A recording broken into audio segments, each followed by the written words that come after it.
फिलहाल आप देख सकते हैं कि तारा देवी नॉमिनेशन करने आज यहाँ पर अपने तमाम समर्थकों के साथ पहुंची हुई थी और वो इस वक्त सभी के साथ बाहर आ रही है।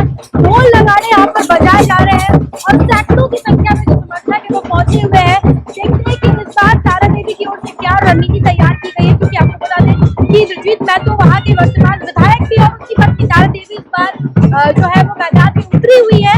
चलिए सीधा इनसे बातचीत करते हैं और जानते हैं कि इस बार चुनाव को लेकर उनकी ओर से क्या रणनीति है, क्या योजनाएं हैं।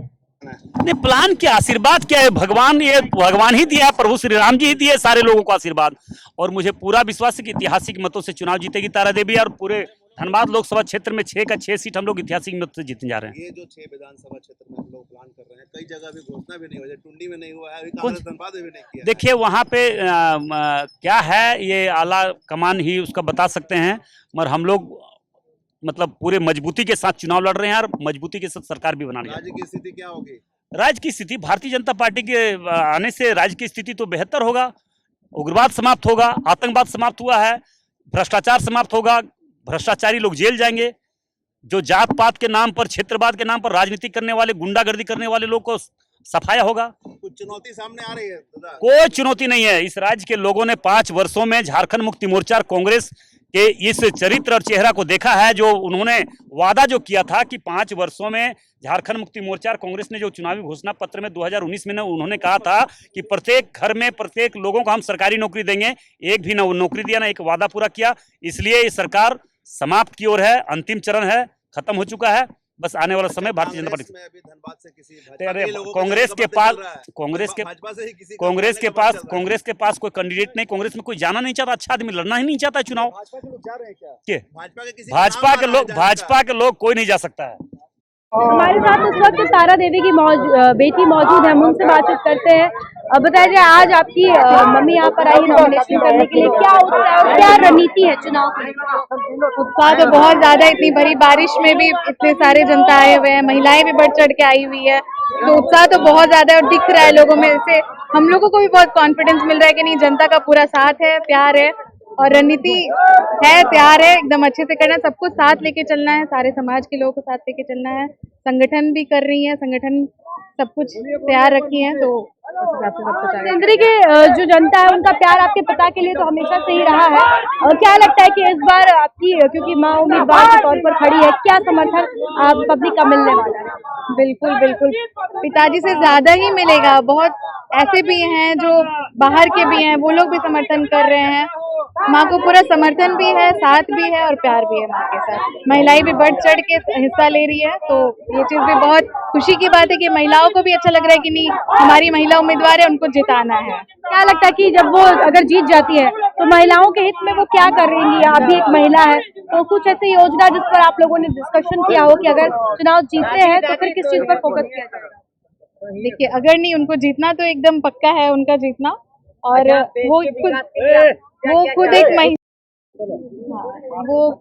खुद एक महिला है, तो महिलाओं के लिए, लड़कियों के लिए उनकी ये सोच भी रही है कि महिलाएं, लड़कियां किसी भी क्षेत्र में पीछे नहीं है, तो उनको आगे लाना है, हर क्षेत्र से आगे लाना है। जितनी बहुत सारी महिलाएं हैं जो घर के अंदर रहती है, बहुत सारे उनके साथ कंडीशंस रहते हैं, या तो हो जाते या फिर उन पे थोपे जाते हैं, तो उन सब से उन्हें बाहर निकालना है। और रही बात योजनाओं की, तो हमारी सरकार ने तो पहले ही बोला ही है, एक जो गोगो दीदी योजना, उसके बारे में तो वो एक उन्होंने ऑलरेडी बता चुका है। और हमारी तरफ से जो पहल रहेगी वो ये रहेगी कि ज़्यादा से ज़्यादा महिलाएं शिक्षित हो सके, क्योंकि शिक्षा बहुत ज़रूरी है। सबसे पहले उन्हें शिक्षा मिलेगी तो ये ऑब्वियस है कि वो आगे फिर अपने अपने क्षेत्र में आगे अपने क्षेत्र का भी नाम रोशन करेगी, और एक लड़की आगे बढ़ेगी तो पूरा समाज ही आगे बढ़ेगा। तो बिल्कुल ये थी तारा देवी की बेटी, और उन्होंने बताया कि लोगों का हमेशा से समर्थन मिलता आया है और ये उम्मीद जताई जा रही है कि इस बार, क्योंकि इनकी मां उम्मीदवार के तौर पर है, तो इनको हर बार से ज्यादा ही समर्थन मिलेगा।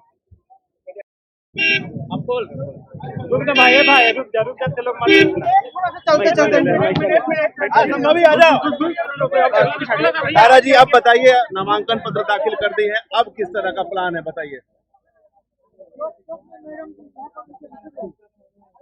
जब नामांकन हो गया है, भारतीय जनता पार्टी में पूरे विश्वास के साथ प्रत्याशी बनाया है, तो निश्चिंत भी जीत की जो है ना, वो रिकॉर्ड मत से जीत होगी। और सिंदरी विधानसभा क्षेत्र में कमल पहले से खिला है, आज भी खिलेगा और कल भी खिलेगा। प्रतिद्वंदी में अभी माले ने खड़ा कर दिया है वहाँ से, हर बार रहता है। तो ये चुनाव ही ऐसा है कि प्रत्याशी तो रहेंगे नहीं तो फिर चुनाव लड़ने का तो क्या होगा। क्या रहेगा मुद्दा आपका इस बार? इस बार जो किसानों को खेतों तक पानी पहुंचाना है और जो इनके अधूरे सपने हैं, बहुत सारे पुल पुलिया हो चुके हैं और कई कई जगह में बाकी है, और बेरोजगारी की भी समस्याएं हैं। हमारी जो भारतीय जनता पार्टी की सरकार बन रही है तो उसमें जितने भी सरकारी जो रिक्त पड़े हैं पद, उसके लिए वो वैकेंसी निकालेंगे। हमारी सरकार बनती है और बहुत सारे हमारे माताओं और बहनों के लिए योजनाएं हैं। वो पहले से तो चल रहा था लेकिन इस सरकार जब से बनी है तब से बंद पड़ा है। अब हम लोग उसको खोलने का काम करेंगे, शिक्षा में जोड़ देंगे और जो भी है हमारे क्षेत्र की मूलभूत समस्याएं, उस समस्या का समाधान करेंगे। कार्यकर्ताओं में नाराजगी भी है, तारा देवी उसको दूर कर पाएगी? हम लोग कार्यकर्ता में नाराजगी कोई नहीं रहता है, किसी का नहीं रहता है। जब तक टिकट संगठन जिनको तय कर देता है भारतीय जनता पार्टी के कार्यकर्ता उनके साथ रहेगी राज्य में आप लोगों का। हम लोग का सरकार बन रहा है बहुमत की सरकार। तो बिल्कुल आपने सुना, हमने बातचीत की यहाँ पर तारा देवी से। इन्होंने बताया है कि पार्टी ने इन पर विश्वास जताया है और जिस प्रकार से टिकट दिया है, यहाँ पर ये विश्वास यही जता रही है कि पहले भी कमल जो है वो सिंदरी में खिला हुआ था और वापस से कमल ही खिलेगा। साथ ही साथ उन्होंने बताया कि जिस प्रकार से जो कुछ अधूरे काम रहेगा है पुल पुलिया को लेकर या फिर किसानों के खेत तक पानी पहुंचाने को लेकर, तो उन तमाम छोटी बड़ी योजनाओं पे अगर जनता मौका देती है तो ये काम करेगी। इसके अलावा इन्होंने ये भी बताया है कि जो रोजगार के अवसर है वो युवाओं के लिए प्रदान किए जाएंगे, महिलाओं के हित में काम किए जाएंगे। तो कुल मिलाकर इन्होंने फिलहाल यहाँ पर जो है खुशी जाहिर की है। साथ ही साथ जो कार्यकर्ताओं में नाराजगी को लेकर उन्होंने कहा कि ऐसी कोई नाराजगी की बात नहीं है, संगठन जो है वो काफी मजबूत है और अब यूनिटी के साथ जो है इस चुनाव में सब एक साथ काम करेंगे। खैर ये तो अब जनता तय करेगी कि वो जनप्रतिनिधि के रूप में किसको देखना चाहती है। लेकिन आपको बता दें कि इंद्रजीत महतो जो कि सिंदरी के विधायक रहे हैं, क्योंकि उनकी तबियत खराब काफी चल रही है, पिछले कई वर्षों से वो बीमार पड़ रहे हैं, बीमार चल रहे हैं, जिसकी वजह से पार्टी ने इस बार उनकी ही पत्नी तारा देवी पर जो है वो विश्वास जताया। अब देखते हैं कि कितना ये उस पर सफल हो पाती है और कमल कितना खिलता है, ये तो आगामी चुनाव ही बता पाएगा। लेकिन फिलहाल इस तरह के तमाम अपडेट्स हम आप तक पहुंचाते रहेंगे। अपने सहयोगी संतोष के साथ शांभवी सिंह, न्यूज़ 4 धन्यवाद।